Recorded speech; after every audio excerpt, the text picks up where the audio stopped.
When I was a kid, I remember my dad drew a $5 bill. And I thought, boy, what a coincidence. How great does that look, that $5 bill? And I thought, that's a pretty good deal. So I got into drawing, and I guess because of the type on a $5 or $20 bill or type in magazines or whatever, I'm just fascinated by it.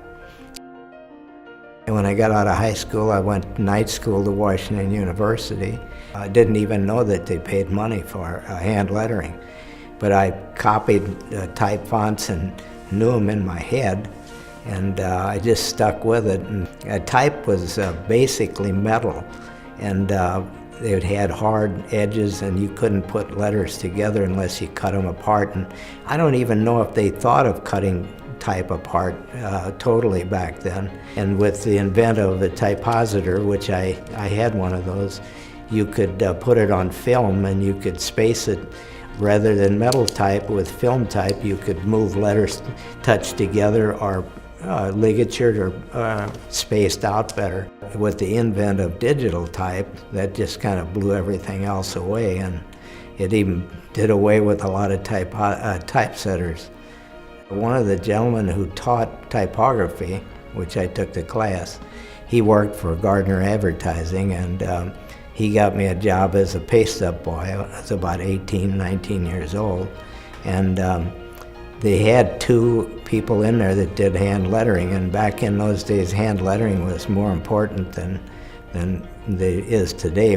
Both of them eventually left, and it left me in the job, and the head art director asked for the samples. I reached in my pocket and pulled out a little packet of letters and spewed them on his table, and he said, "You got the job." He didn't know I didn't know anything beyond that. But I was doing paste-ups and doing various things, a couple layouts when they had something they didn't really care about, mostly.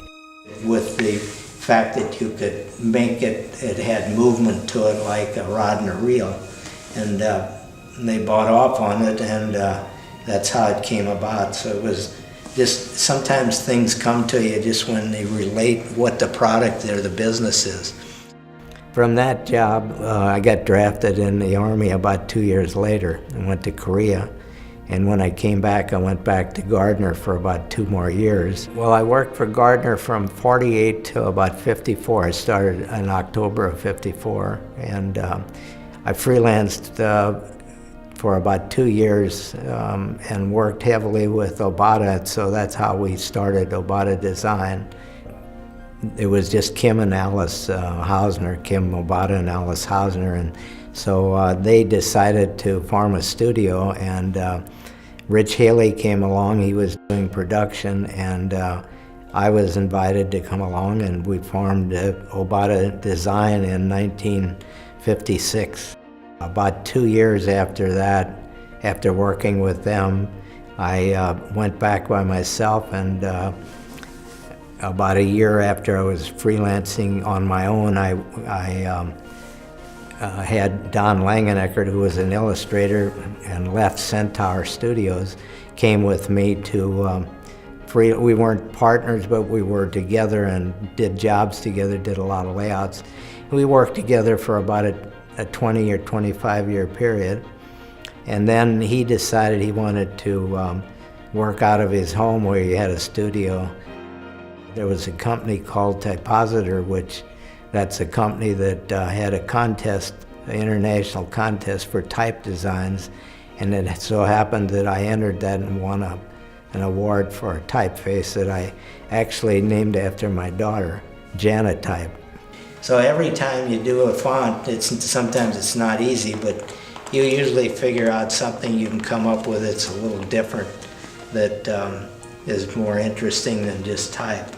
When I learned from watching other people do finished lettering, they would make a tracing, and then they would trace it down on they might make 2 tracings till they get to one that was spaced properly and the weights, trace it down on Strathmore, and then they'd outline it and paint it in.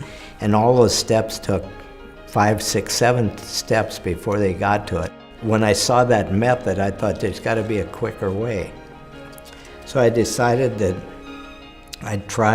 first of all, I tried some what they called sandpaper blocks and cut those down to thin sticks, and then dawned on me that there's already thin sticks out there. There's popsicle sticks and so forth. This is basically what I'd start with, and I'd take a razor blade and shave it down on both sides, and then sand it to almost like it was a razor blade, and then I'd cut the width that I need, and it'd last forever. It didn't wear out very much. It took me about 6 months or a year before I could develop it. There were 3 Budweiser alphabets that I did. I don't recall if this is the one that was for the Budweiser label.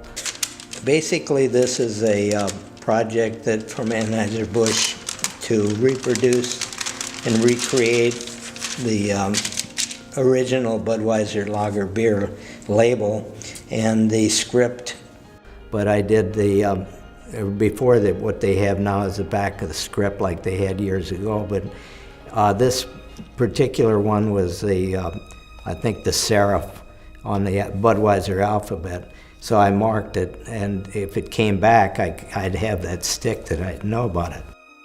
My son was getting out of the art center, and he joined me in about 1980, and we freelanced together for about 15, 20 years doing packaging and logos, brand logos, theme and corporate.